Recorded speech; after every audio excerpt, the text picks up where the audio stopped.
Hi, everyone. I'm Jen Dentel from Gerberhardt Library and Archives. Welcome to our virtual screening of Disappeared, Chicago's Lost Lesbian Bars. The screening of the film is going to be followed by a panel discussion with the filmmaker, Jake Pieczynski, along with Pat McCombs and Carla Harrigan, moderated by Ruby Western. So Gerberhardt is an LGBTQ library and archives located in Rogers Park in Chicago. We've been around since 1981, and our collection focuses on the LGBTQ history of Chicago and the Midwest. This event is connected to our 2019 exhibit, which was co-sponsored by the Chicago Women's History Center, Lavender Women and Killer Dykes, Lesbians, Feminism, and Community in Chicago. Before we start the screening, just a note about the film. So the film explores the 1970s and 80s in Chicago. Since this time period, some of the language and terms used have evolved.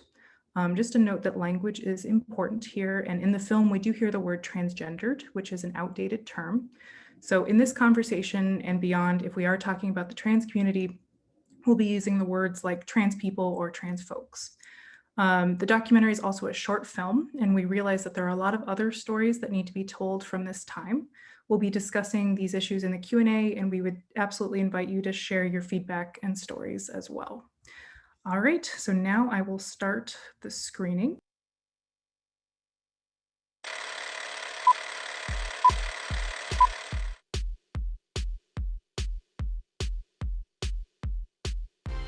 It was like we had a secret society, and you had to be a member of the society to know what was going on. There was harassment of people who were different.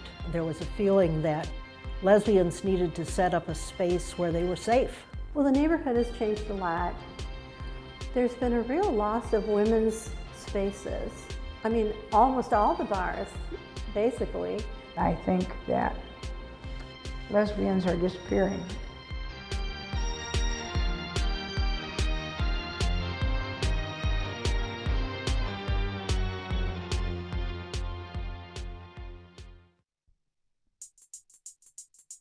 The early LGBTQ movement emerged in the late 60s and the early 70s. And it was largely a reaction to the fact that women couldn't find a place in the other movements of that time. Women who participated in those movements often felt that their voice wasn't taken seriously. Lesbian feminism developed kind of as an alternative to those other movements.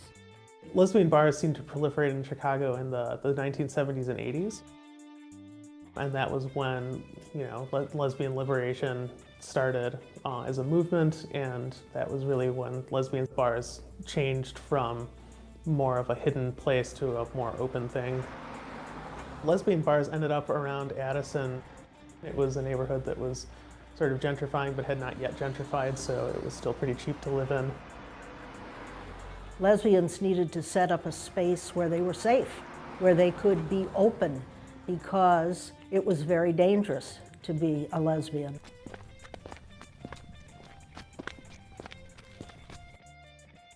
I think even just going to a lesbian bar was a political act at this time period. It was all part of forming community and, in a way, pressuring people that weren't part of the community to accept lesbians as people. It's a space where women can go and be with each other and be openly lesbian. They can have events that are for lesbians that will draw in and help them meet other lesbians. Yes, it may be a commercial space, but it's not just that. It's a community space for people to meet and find community with each other. I would live in the city and drive back to the suburbs where I taught. I kind of did a reverse commute for a number of years. They were two different lives. You lived a life in the suburbs, a professional life, and then you had a gay life here. My first time going to a gay bar, I made them take me up to Milwaukee because I was afraid somebody would see me in the city of Chicago. Because you didn't want anybody to know. Your job was threatened. Everything that you had was threatened back then. It's a very, very different time. It's like it's unbelievable we made it through those times. Yeah.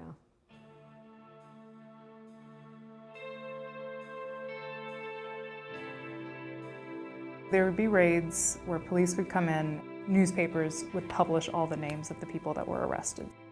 If you were married and you were at a lesbian bar and you were arrested, you would be outed.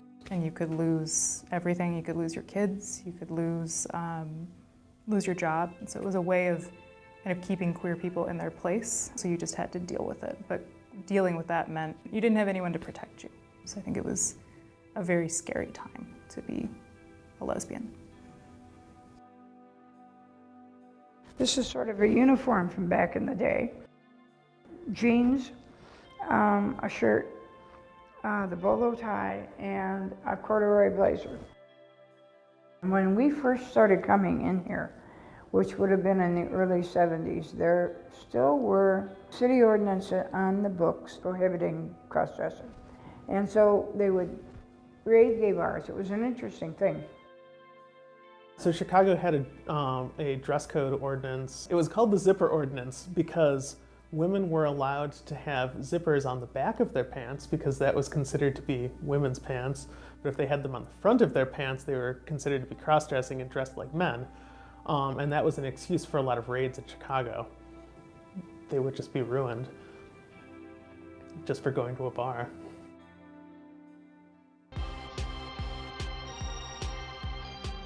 It's what kind of kept you alive, because when you're assumed to be straight, you're assumed to be part of a community that has no idea that gays even exist. Now you have some place to breathe. The only place that you felt like you could be yourself was in a bar. So, yeah.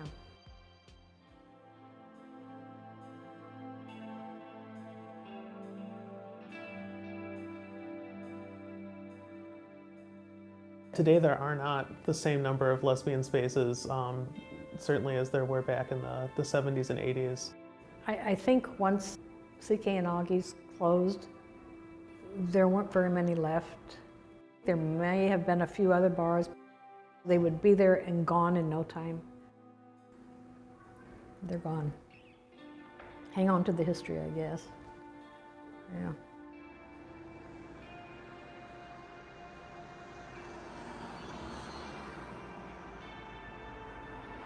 Well, the neighborhood has changed a lot.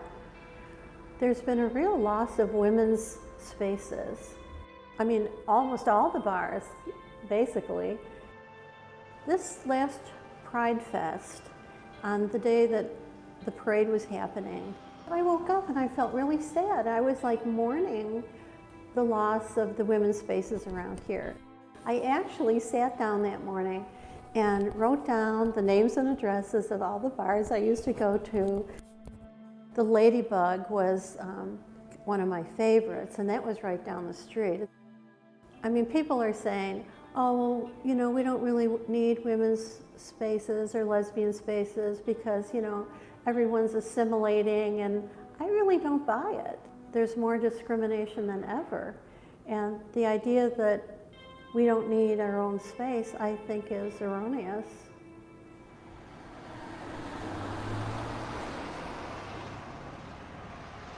Well, we're headed to the location where the Ladybug used to be back in the 80s, and it was one of my favorite hangouts. I haven't been back, so I'm kind of looking forward to it.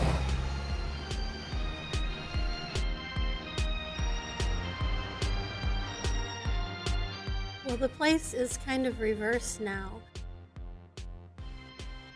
Where the kitchen is on the right used to be seating and the dance floor, and on the left used to be the bar, and now I guess the restrooms are here. You know, I'm older now and I probably wouldn't spend as much time in bars anymore, but I miss a place where you can go to meet women and just feel comfortable and safe, and a place where you just feel that you belong. Women started finding other ways of getting together besides bars. The need to go to a bar to meet somebody was not there. I mean, now you have social media, and now we lost that secret club. I think that lesbians are disappearing, not just the bars, and it's happening here, it's happening nationwide. and I don't know where they're going.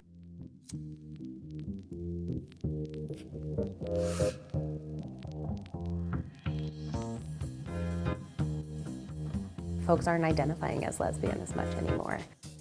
It is increasingly difficult to identify as a lesbian. There's also a shift towards queer as opposed to a lesbian bar. I would argue that we don't necessarily need lesbian bars. We need queer bars and queer spaces. Having just lesbian and gay spaces, it's on the binary. It leaves so many people out of the fold. And that's just kind of more the norm of our community, and we're focused on intersectionality. If I'm going out, I am going out to all of the nomadic pop-up parties that are geared towards the queer community. They do a party series, and there's a theme. It's just very high production. Technology has really kind of ignited this conversation between intergenerational members of the queer community of, do we even need lesbian bars? And everyone over a certain age will tell you, yes, we absolutely need a physical neighborhood where we can all see and be around each other. While younger people don't necessarily feel the same way. We have the ability to feel so connected to people that we may never see. I do a pre-Stonewall downtown walking tour of kind of what was happening in the queer nightlife scene. Access to our history is so difficult to come by. There's no comprehensive and easily very readable history of queer Chicago. It is important for queer history to be accessible because the more we alienate ourselves from our predecessors, the less progress we are able to make. I think any kind of queer historic research is activism. A lot of my history, no one will ever see or experience again. Maybe history needs to repeat itself. Women were always activists. Women need to know what has happened in the past in order to inform what their activities are currently and in the future. So activists and folks who helped build Boys Town, they did it. Like the wet dream that was what would a gay neighborhood look like has come true. It's happened. What I used to struggle with is when you've spent your whole life advocating for change and chasing change, how do you stop? That's where intersectionality comes in. We're at this new kind of golden age of intersectionality and our activism, and the work doesn't stop when we ourselves are comfortable. It stops when everyone that we're around is comfortable. I think the last frontier, and I don't know what we'll do after this, are the transgendered people.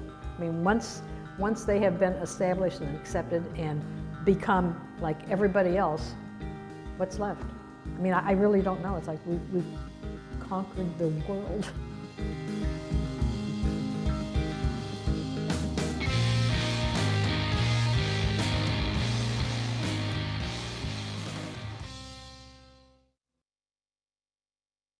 So welcome back, and thank you again to Jake for directing the film and letting us screen it today. I'm excited to introduce our panelists and our moderator, Ruby. So first up, we have Pat McCombs.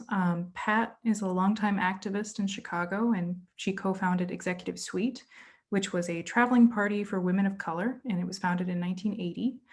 Pat fought against discrimination in Chicago's bars, and she also ran the Women of Color tent at the Michigan Women's Music Festival for over 30 years. Carla Harrigan. Carla is featured. You heard her in Disappeared. Currently a resident of Iowa City, Carla graduated from Adler University and has been a lifelong advocate for universal health care, affordable housing, and social justice. Carla is currently involved in medical research, intergenerational studies, and writing workshops. And then our filmmaker, Jacob Pieczynski. Jake is a Chicago-based editor, producer, and writer with a passion for meaningful and intentional storytelling. Jake graduated from Loyola University Chicago in 2020 with a Master's of Communication and Digital Storytelling. In addition to Disappeared, Jake has created other local short stories like the Chicago 51 and was an executive producer on We Are Tuvalu, an environmental feature film that's being distributed by ABC International and PBS. Jake believes that telling the stories of others affords us all the opportunity to be more empathetic, passionate people. And then our moderator, Ruby Western. So Ruby's originally from Vermont, studied painting at Smith College and the Slade School of Fine Art in London. She moved to Chicago to perform comedy, still chasing the spotlight after playing plate number 2 in a high school production of Beauty and the Beast. She started a monthly art show in her college apartment, which was her first taste of curating. Ruby curated 2 shows in Chicago during the summer of 2017, AKR, a beauty salon, and then Lost and Found, an exhibit exploring Chicago's Dyke spaces of the 70s and 80s. When not performing, painting, or curating, she works as a freelance graphic designer and writer. Again, if you have questions, please drop them in the chat. I see that a few came in, and then I will, go ahead and start going through those. If you want to ask your question live, just mention it in the message. So now, take it away, Ruby. Lovely. Thank you everybody for being here today, and Jake for letting us watch this film together. It's fun to, since we can't go to movie theaters right now, watch a film in company, even if we're not in the same room. So I want to touch on the film specifically, and then I definitely want to delve into talking about the lesbian scene in Chicago in the 70s and 80s, and then talk a little bit about the present. And I think the panel, we're going to talk for about 20 minutes, and then we'll invite everyone to become part of the conversation. So first, Jake, I would love to know what drew you to this subject matter? What made you want to tell these specific stories? Sure. Well, first, thank you to Gerber, Hart, and Jen for setting this up, and to everyone for having a conversation today. So I first started work on this film while I was still in the master's program that Jen mentioned a couple minutes ago, and I kind of stumbled upon the topic. I don't really remember exactly what the article was, but it was definitely one of those articles that you see the little headline of in the film about, why are lesbian bars disappearing? And it was something that I had never heard of, that this is something that, was happening. And my initial reaction was definitely, why are more people not talking about this?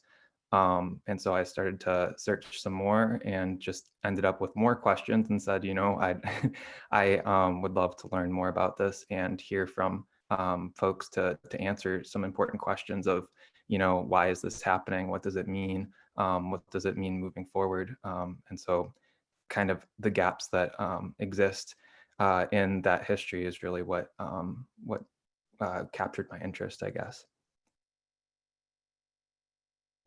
Right on. And I'm wondering if there's any stories or perspectives that didn't make it into the film that you want to be told or wish were told here. Yeah, definitely. I mean, so part of the downside of doing this as part of a school program is that I had deadlines that I had to meet, right? And couldn't make this into, the thing that maybe it could have been if you had 6 more months to do it, right? And I was also someone who was also learning as we went along. So there were definitely stories and interviews that happened that didn't make it into the film just because of kind of how the narrative ended up moving along with. There's definitely questions that are asked that if we had more space and time, I would love to have delved in deeper into. But maybe that's the the next project. 100%. I mean, in a 20-minute film, you had 2 decades of wild experiences, and also talking about, I don't know about y'all, but I still think about 1980 as 20 years ago, which is, it's actually about 40 years ago. So that's a long period of time to fit into a 20-minute film. So I'm curious, Carla and Pat, I'll direct this toward Carla first, and then Pat, I'd love to hear your answer too. But the first line of audio in this film is talking about the lesbian scene in that time, like it was a secret society. Do you remember hearing about your first lesbian bar? How did that come into your consciousness? And what was it like being in that space for the first time? Well, I would seek out lesbian bars or women's spaces, and I found I don't remember exactly the first one that I had heard about, but I was a nurse at Columbus Hospital, and I lived on Buckingham, which is kind of in the heart of the lesbian or gay district, you know, Boys Town. They don't call it that anymore. Oh, excuse me, but they did. And I would walk home from work. Sorry, having a problem here. Anyway, I would walk home from work, and I would work the 3 to midnight shift, and so I would stop at the closet. So I suppose the closet was the first place I actually went to. You've frozen up on my screen. Can you see me? Yeah, we can see you, Carla. Okay. So anyway, I started going there, and I think probably at the closet, I learned about more of the places around me. And one was the Ladybug, CK and Augie's. And then I started to investigate further. And I just immediately felt comfortable in those spaces. And I really became to rely on them. You know, it was more than just drinking and dancing and drama. You know, it was a place where you could really feel comfortable almost immediately when you walked in the door. You could make friendships with other women. You could learn their stories. And then I sought out more women's spaces, and but I think that what I found was, like Vicky mentioned in the film, like an immediate place where I felt like I belonged. And it was at the time I was working full time. I was in grad school full time. I didn't have a lot of extra time. So when I could go to the Ladybug and just immediately feel welcome and comfortable, and it was like a refuge for me. I really gravitated towards those spaces. For sure. That's beautiful that that was an immediate feeling too, when you entered that space, that you felt so comfortable. Pat, do you remember your first women or lesbian space, how you heard about it and what it felt like to be there?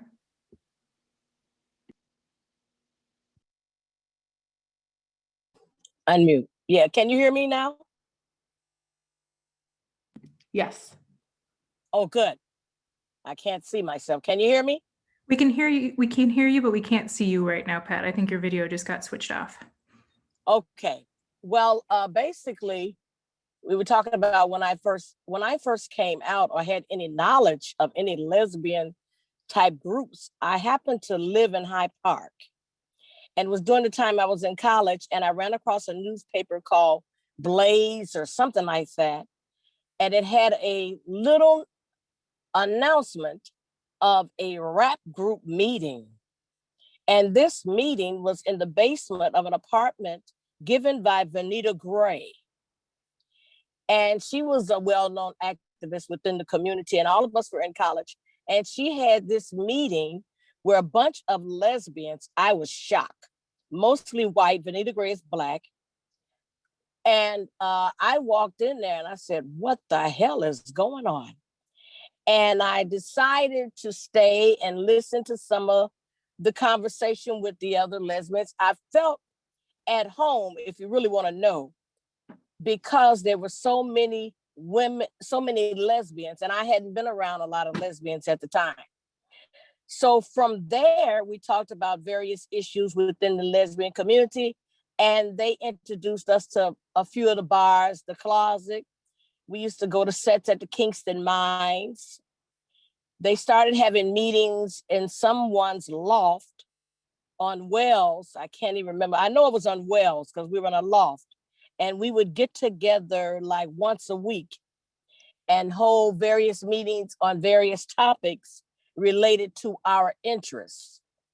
I love going to the meetings, coming from the South Side to the North Side, but I also felt that there was lacking in terms of women of color. We weren't there at those meetings. It might have been, out of maybe 50 women, it might have been 3 women of color. But I still felt part of the group because it was really the only place that we could feel comfortable and voice our concerns. But I always felt an empty feeling of not having my sisters or more sisters involved in the group. And I think that had to do with the demographics in terms of location and a lot of people not knowing about it, you know. I guess that was the question in terms of early on, in terms of my perspective on what I felt during that time. And like I said, a lot of the bars that I did frequent, I felt all right, but there was an emptiness in terms of lack of more women of color. I didn't feel a real close kinship, although most of the white women were nice and receiving, but it was just something missing for me. Mm-hmm. You see, For sure. you know, and other than that, I don't know what the rest of the question. I don't want to go on and on and on, but those were my initial feelings in terms of when I first came out around the different bars. Augie's and CK's were two different bars at the time when I came out too. They got together later on, because at first it was just Augie's, and then you would go to northwest side, further west, it was CK's. No, it was CK's, yeah. And then it was Augie's, yeah. Got it. So they weren't together. Mm-hmm. Got it. Okay. And then, yeah, as a follow-up, so that was the beginning of your experience. But yeah, you did Executive Suite, right? Which was a lesbian space. You made that happen. And I'm curious. Well, that was developed later on because of the lack of lesbian of color outlets. So that was developed later on. For sure. Yeah. So my question. Because of the discrimination. Right. Mm-hmm. For sure. Yeah. I was going to ask why you created it, who it was for, and what kind of void it was filling. Well, first of all, I think it was created because we didn't have a space where women of color could go and feel comfortable. Mm-hmm. And another thing has to do with the fact that our music, our culture is different in terms at the time, the music. Most of the music that was played at the white lesbian bars was not to my particular liking, mm-hmm. even though I enjoyed being around the women. The music was not what drew me there. Mm-hmm.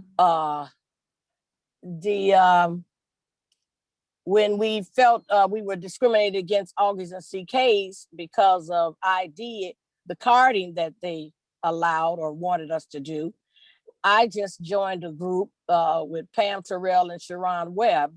They had developed a partying group called Executive Suite and asked me to come on board. And I did for a few years. And then later on, Vera Washington and I continued on with Executive Suite. We did have a bar on the north side, as a matter of fact, on Clark Street. It was on 30, I think the address was 3757 North Clark, which we rented that space for about 9 months. Oh. And I found out real quick that I was not interested in the bar business. It was not to my liking, because you had to be there all the time. And I was not I was a bar person, but yet not a bar person. I mean, the bar was the only places we could go. But I wanted something a little different where I wouldn't have to work as hard, because I was still teaching at the time.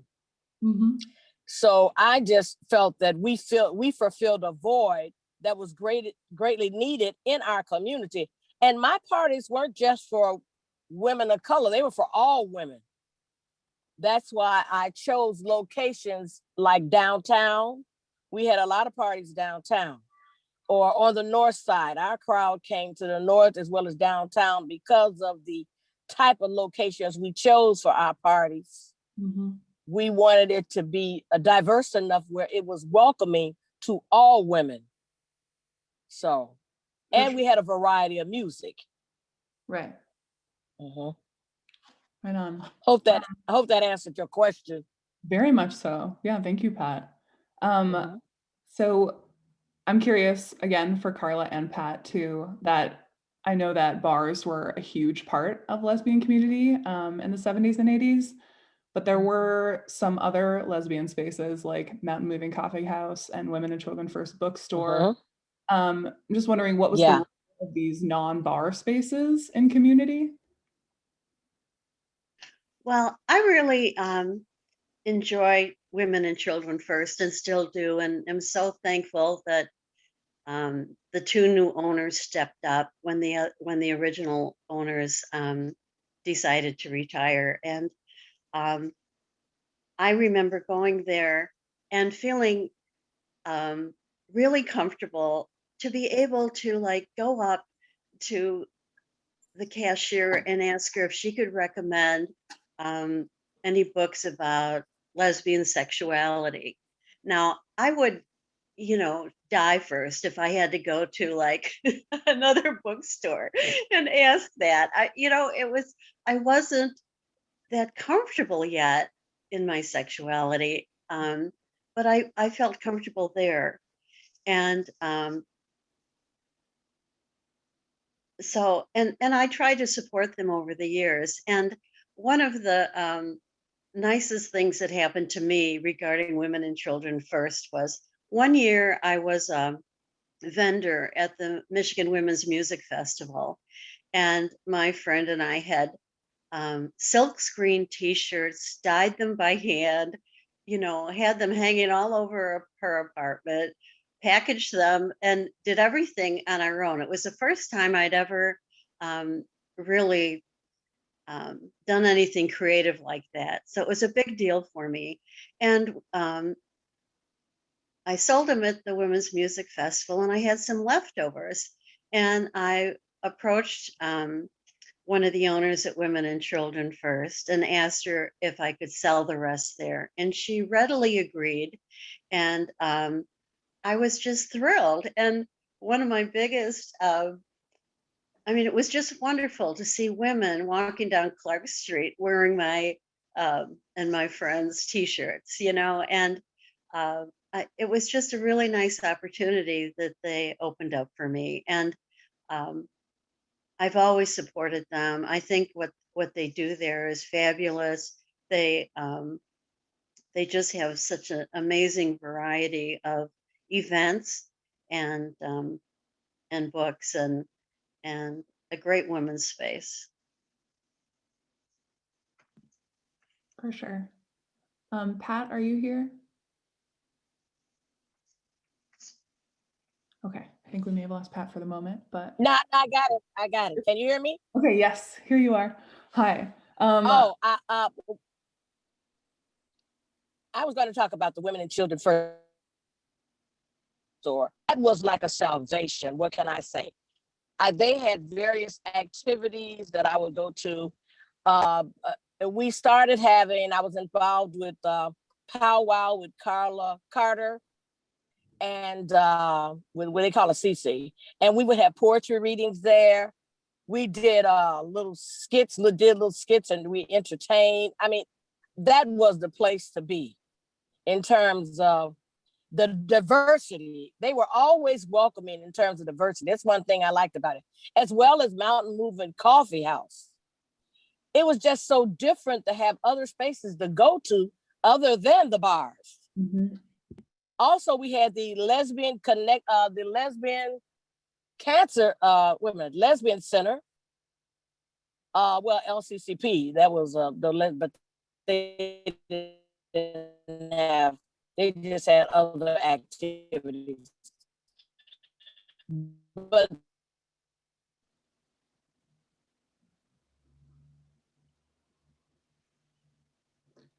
hold on, Pat, I think you're frozen. Okay. I hope to hear the end of that sentence in a moment. I think we have time for, I'm going to ask one more question before we open up to the Q&A in the chat, which is more about the present, or if not exactly right now, more like 2019, the present, pre-COVID. uh-huh. Pat's back now. Pat came back. Pat came back. Hi, Pat. I don't know what's wrong with this I don't know what's wrong with this connection. It's terrible. But I don't know where I stopped at. But I'm just saying those were places that I really frequent. The Mountain Movie Coffee House and the Women and Children First bookstore. In terms of finding out information, Barbara's bookstore, I would go there. The Lesbian Center on Halsted. I forgot what the other center was called. It was up on Clark Street. It was upstairs at this hall where we would have a hotline. And lesbians would go there and we would talk on the line. Lesbians could call in. Different women who were new to the city could call in and ask questions, about different things. Love your t-shirts, Carla. Too. Yeah, I think it's great when we're talking about community to mention these places that were also more daytime or activism based, other ways beyond bar spaces, which are also deeply important. Yeah. But so speaking of bars, there are no lesbian bars left in Chicago, right? There are queer nomadic nights, but there's not at this time, or 2019 time, lesbian bars in Chicago. And there's a lot of work out there about this and a lot of questions being asked. There's Macon Reed's piece, Eulogy to the Dyke Bar in New York. Last Call is a Dyke Bar history project in New Orleans. J.D. Sampson and Vice did some work together about it on a national level. Folks are asking this question all over the country. And there's lots of schools of thought on why, right? Lesbians don't go out enough to keep them afloat financially, or can meet each other online. Or this generation of queer people is consciously rejecting the binary, so they're not needed anymore. And I'm curious, Carla, Pat, and also Jake, from your interviews, what's your perspective on why they're not there anymore? Well, I did, I do understand that it's a financial issue. One of the reasons is a financial issue, and that women have less expendable money, but to spend. But I don't know if I totally buy that, because we were able to maintain the lesbian bars, when in their heyday, and I know that another reason that I experienced myself, being a single mother, that a lot of women have the majority of the responsibility for raising children, and a lot of their money goes in that direction. And so in terms of the lack of funds, I understand it. And I don't want people to get the wrong impression that I'm not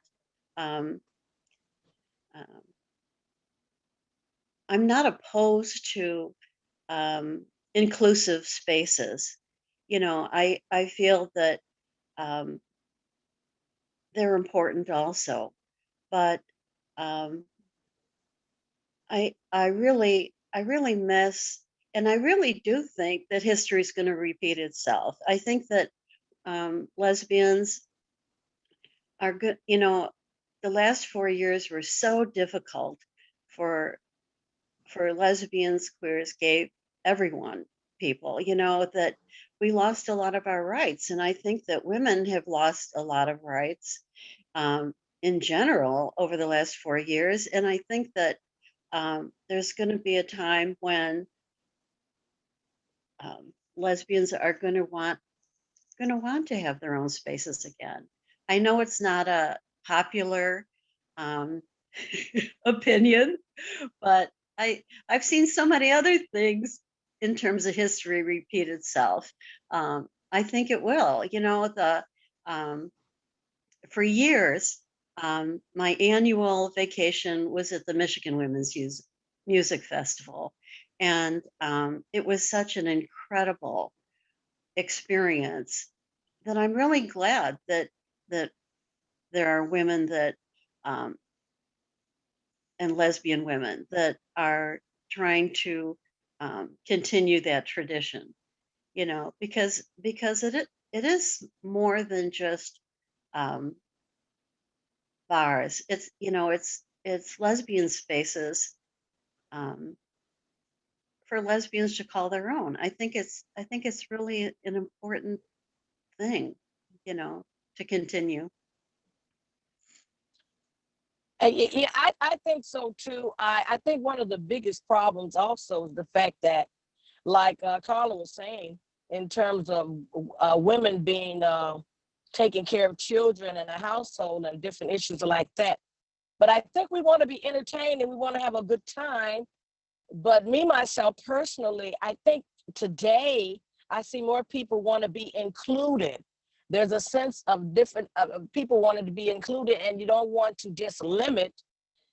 And with the different, with the extension of the LGBTQ plus community, I think they have to look in terms of a place where everybody can be, it's more inclusion and not so much exclusion of others. I love the Michigan Women's Music Festival, and I love the fact that it was a lesbian-centered type festival. That's what I loved about it, and I think sometimes it was because of the needs that we have and the concerns that we have as being in lesbians is different than other cultures or other people. We just like things a certain way. And I think nowadays people are just looking in terms of being included. So I know me personally, when I had that bar business, I hated it. I just hated it because it was just being locked up in a box every day with people just drinking. And I know lesbians are more about drinking, and that's why I had to let that go. That's why I love the Michigan Women's Music Festival, which I miss greatly, Carla. So I don't know. Maybe somebody with plenty of money will open up a place to everybody. Jake, do you have anything to add? I just, I think it was really valuable to hear all of the very different answers that came out of asking this question along the way. I obviously am not the person to answer this, but I saw my role in this project as really amplifying the voices of, all of those different perspectives. And I just thought it was really interesting to hear people's very strong opinions on kind of the different answers to that question. So I'm grateful to have seen all of or heard a lot of different experiences from all of the women that that shared their stories for this project. Right on. Okay, I think we're looking at the time right now. It seems like it's the right time to open up to a greater community discussion. So Jen, what's in the Q&A box? Perfect. Thank you so much, Ruby. And thanks, Carla, Pat, and Jake for that. We've got a lot of conversation going on in the chat. So I'll start reading through some questions. And then I see we do have one hand raised. If you want to ask questions live, please also just type it in the chat that you want to ask a question live, and I'll go ahead and unmute you when you get to your question. So one of the first questions is, so Hillary is asking, for me, the question is, what kind of physical spaces would we lesbians want to have to be together in? So I think you touched on it a little bit, but maybe including Ruby, just what sorts of spaces do you think people are looking for today to be together?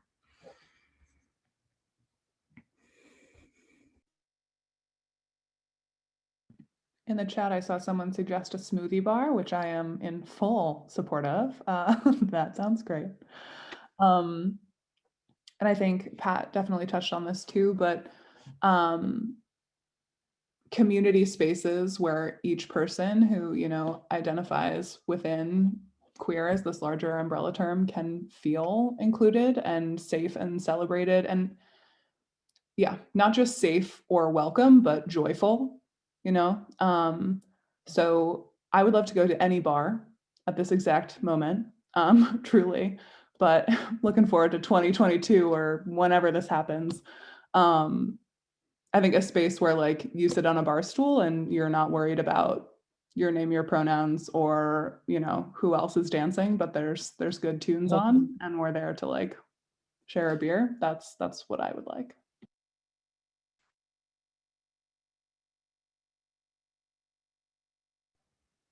I don't know, Pat or Carla, if you have any thoughts.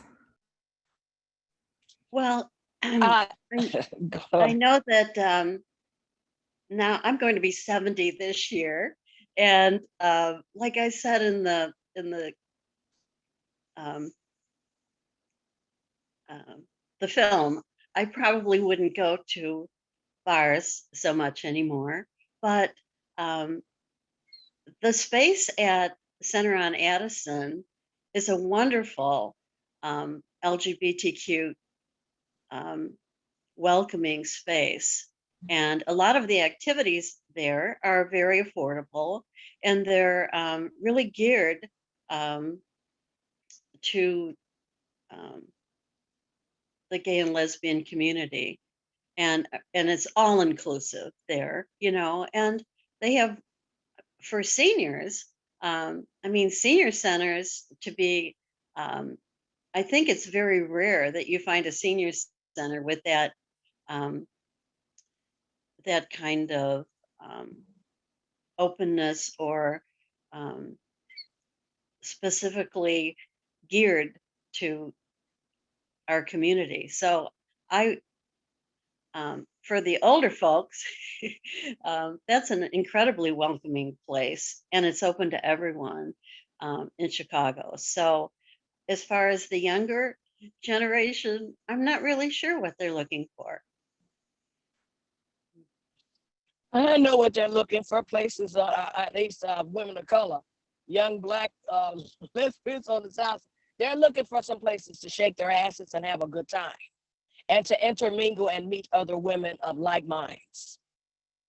Now, me particularly, I've gotten older, so I'm not interested in doing that because I can't shake like I used to.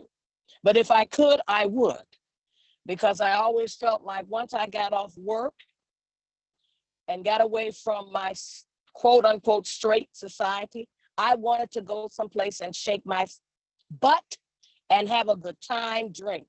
Right now, I just want to be laid back, listen to some mellow music, and sit around and talk with different women about issues, because we can't shake like we used to. Of course, we still have the affinity on the South Side, which hold various activities, haven't been because of coronavirus, but that's one space that we have. But for the most part, if I was still in the party giving business, that's what we would be doing at my parties. Having a good time with loud music, shaking our butts, and worrying about other problems and stuff tomorrow. Our parties are a way of escaping from the reality of society. When I go to a party, I want to forget about discrimination. I want to forget about the bills I got to pay, or where the next meal or something is coming from. I want to forget about that. I just want to have a good time and meet good looking women and hopefully engage in various activities with them after. That's what I look for, that I was looking for during that time when I was younger. Thanks, Pat. There are several comments in the chat talking about how great your parties were. So that's something that multiple people have said. Let's see. So then there's another question, and I know we touched on this a little bit, but I don't know if anyone can speak. This is a question from Hinda asking about the experience for women of color in Chicago's lesbian bars, including Latinas. So just if there were particular bars or just kind of expanding on those experiences at the time. Well, I know they had a Hispanic bar on the northwest side because there was an organization, they're no longer in existence, but they were there for many years. Amigas Latinas with Yvette Cordova and Mona Noriega would have various parties on the northwest side at various bars. And there was a bar, but I can't remember because I didn't frequent the northwest side So they did have spaces for them. But once again, we have to be very careful in terms of into the community. People of color have to be very careful because we had to do a lot of stuff secretly because of the homophobic type settings that we lived in. So a lot of our stuff was either, well, who you know in terms of, but we weren't as visible or out there, like, you know, because of our jobs and stuff like that. So. I know Gerberhardt has a large collection from Amigas Latinas, so that's something that we would definitely want to look in, and we might be able to find those names as well and check in with Yvette and Mona as well. Let's see. So there's another, I don't know if anyone else has something to say. There's also another question, and I'll do one more, and then I see that we have a hand raised, so I'll switch to that question after this. Do you feel that the push for acceptance has turned into a lot of assimilation, which has in turn led to the disappearance of these spaces? Does assimilation equal disappearance? It's a question from Julia Gordon.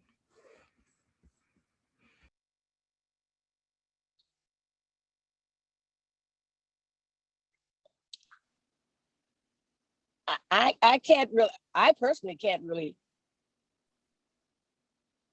I can't really say if that's true. I just know that if I am personally, it's not so much assimilation or what, it's your desire and your need for wanting to be with people the same. I can't explain it any better than the fact that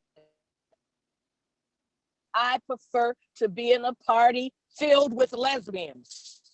That's the bottom line, me personally. I know if I go out to a social setting, I feel so good to be around a lot of women that I feel free to talk about anything with. I just feel personally feel better in that sense. I don't know the different causes of why a lot of women to have a good time. That's me personally. Well,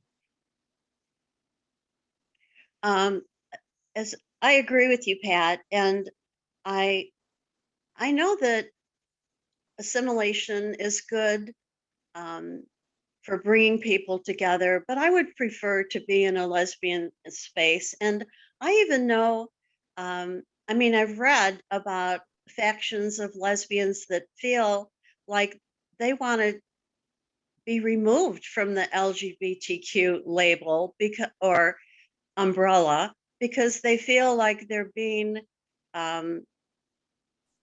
not being heard, and that they'd rather not be assimilated. So, and just really kind of go off on their own. And no, I don't know if that's very widespread, but I have read some articles about it, you know, pros and cons, and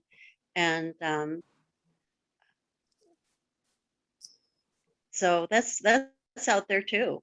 You know, I think in some ways it has led to disappearance of lesbians. All right, thank you for that. I'm going to switch to a live question. I think Barbara Dulski or Esther, did you have a question you wanted to ask live? You have your hand raised. Yes, actually, I want to first of all say how wonderful this is. Thank you. I'm doing a memoir. I came out in 1969 in Chicago. And in the early 70s, my partner and I went to a bar, and I had no idea what it was. We identified as lesbian hippies at the time. And I don't even know if lesbian was there in as much as the bar had old butches and femmes in the bar. It was very early. They thought I was, because I had long hair, was from California. And my friend Bertie and I danced around the air like this, and we didn't wiggle our booties as much. But I was wondering if this bar would have come across anybody's memory. And also, you know, there was this thing that happened when lesbian feminists came out of the closet and started walking around and becoming really, we were watching them. My partner and I were watching them from Wells and Eugenie Street, watching all these lesbian women coming out of their marriages, coming out because they were learning about being loving of women and lesbian. And it was an exciting time. We had no fear, even though I realized it was against the law. The first bar I went to was 169, but that was in the mid 60s. And I don't know where that was. And I'm writing these memoirs, so I was hoping to get some answers. You have a lot of bars, and it was the heyday of bars in the 70s, 80s. And you know what? We didn't have them before. We didn't have lesbian anything before. When I came out, there wasn't like I could go to this bar or this coffee house. Linda Shear was really helpful to me as being a lesbian who focused on lesbian space, but I loved the dance. And I enjoyed those dances, and I don't know where I went. I was smoking a little bit in those days, I got to say that. But I've had a great time in Chicago, and that's the area I'm from. So I moved away in the 70s, mid 70s, and this is great. Thank you all for sharing your story. Thank you. And I don't know if Carla or Pat know that bar, but I know at Gerber Hart, we have travel guides that go back. I'm not sure if they go, we do have some travel guides from the 60s. So they would have had, we had a women's travel guide, and we also have, like the Spartacus gay travel guide, but they might mention the bar and have a map. So if you actually want to email us, we could see, and we could try to check those years and see if we can find any information about that. Well, it did sound like the Lost and Found. I don't know how long the Lost and Found has been around, but I think it was like one of the first. I know they closed in 2008, but it was, I mean, there were a lot of very established lesbians that would go there. So, in the sense of older, more experienced lesbians. Perfect. We've got another live question. So Sasha, I'll go ahead and unmute you. All right, go ahead. Okay, can you hear me? Yes, we can hear you. Thank you so much to everyone who organized and participated in this event. I think I'm just trying to, I have a for the panelists or for anyone who was living in Chicago at the time.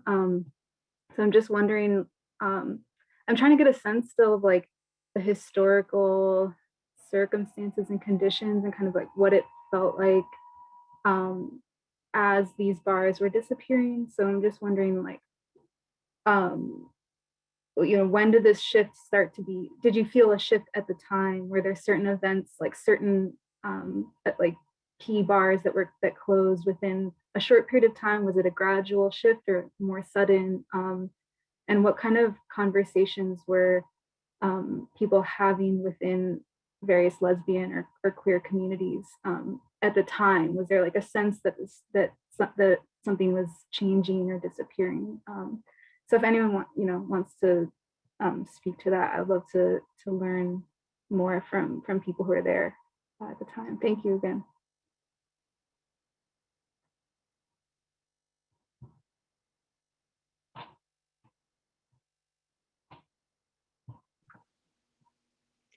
Well, I know that there was a span like between 2008 to 2013 when a lot of the places closed. Stargaze, Lost and Found, Temptations, Tease Bar and Grill. But actually at that point, I had moved out of the city, so I don't know. actually what the conversations were that were going on, but I do know that the owner of Paris Dance, no, they were there from like 87 to 97. That was a great place on Montrose. And the owner, Linda Rogers,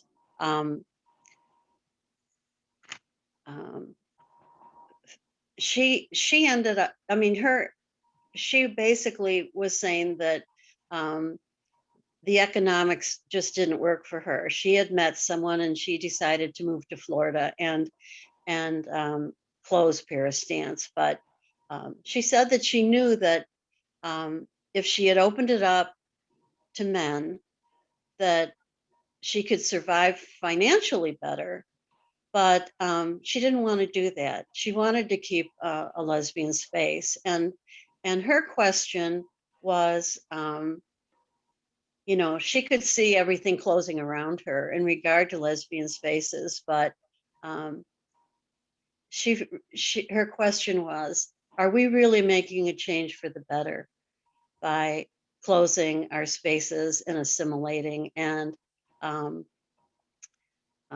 guess that's my question too, you know, that I don't mean to stand in the way of progress, but did we really make a change for the better? I'm really not sure. I'm not convinced that we did, but that's just my opinion.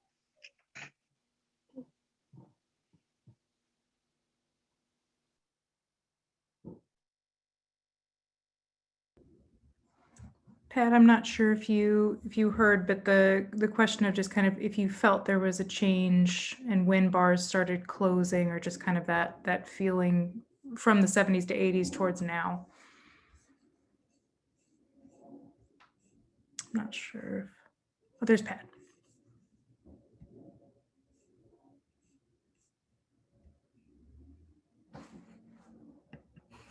I heard the question. Can you hear me now? Yes. Okay. I heard the question, and I'm kind of in agreement with Carla. Basically, because my particular parties were a traveling party, and we felt discriminated, most women of color felt discriminated against anyway because of the bars. We didn't really frequent the bars as much because we had the outlet of an executive suite party, because other women of color started giving events also. So that was our particular experience in terms of partying. So that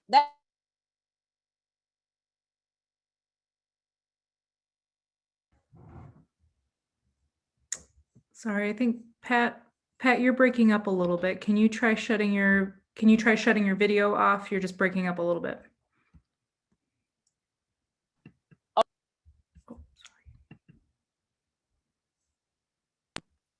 that wasn't a big issue with us in terms of bars, because we didn't frequent the bars as much because we weren't invited. Because of discrimination, we decided to have our own parties. So, and we're still doing that today.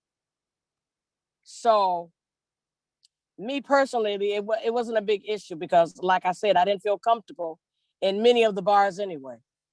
And we weren't going. So the best times we had were our private organizational parties. We have a lot of organizations that decide to give events. So that's how we survived in terms of entertainment and socialization. And that still goes on today. Of course, we do have a Jeffrey Pub on the south side, 71st South Side Jeffrey. And that's still going on. But they have different event nights. The lesbians still go certain nights because otherwise the men have their nights and women have their nights. So that's still going on. Gotcha. Perfect. So I'm going to I know we have quite a few messages in the chat. I think we're going to do one more question from the chat. Then I see we have a live question as well from Sarah Siegel. So let me do one more question from the chat. If your question didn't get answered, please feel free to email us. I'll drop my email again in the chat. And then we'll also be sending out a recording of this in our newsletter. So just go to gerberhart.org if you need to sign up for the newsletter. So the question's from Emily, and it's, thanks for doing this event. I wish more queer history was taught in schools. For every panelist, what's one book, movie, etc., that you would assign queer kids to read to learn queer history if it were up to you? So every panelist and Ruby too.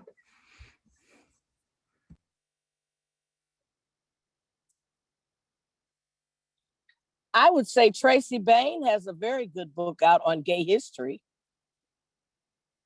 I know the first book that I really loved coming out was Ruby Fruit Jungle. I can't remember the author, but that was one of the books I read first. Rita Mae But Brown. of course, there are a lot more books out now. Oh yeah, right, Rita Mae Brown, right. And I loved that book when I first came out. Other than that, like I said, Tracy Bain has a great history book. So. I agree that her book is something we use for a lot of exhibits. It's a wonderful reference book for Chicago history. It's incredible. Yeah.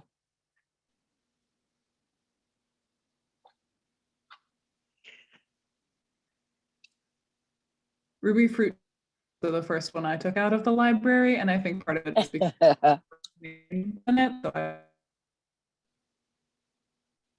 yes, that was also a very impactful book for me.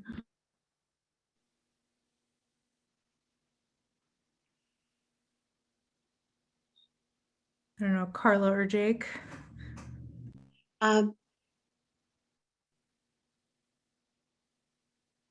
Well, when I first came out, I read a lot of lesbian pulp fiction, which they're like collector's items now, you know, but lesbians didn't have a real happy ending to a lot of those stories. I am a real fan of Tracy Bain. You know, she's been around like for, well, not forever. She's not that old, but she has chronicled, you know, through Windy City Times, all the events that have happened over the years, and she's really a good writer, and she's a good documentarian, you know. So yeah, she's really great. I didn't actually hear the question. Did the person want to know what they could read to find out about the history? It was recommended just because a lot of LGBTQ history isn't taught in schools. So if you were to recommend a book or a movie to someone to learn more. Okay. Well, I would recommend them to do the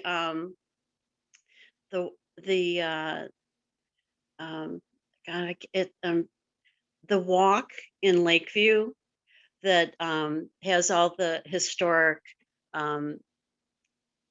information about lesbians over time, the history of the lesbian and gay community. I mean, that's they have guided tours for that, and I mean that's kind of a nice interactive thing to do. I don't know with COVID if it's still happening right now or if you have to do it like your own walking tour, but that's kind of a different thing to do. That's really informative. Perfect. And then Jake, I'm not sure if you have a recommendation for folks. I would probably defer to the recommendations of the other panelists and just echo the sentiment that it's disappointing that more of this history isn't, you know, taught in schools and throughout the rest of our culture for sure.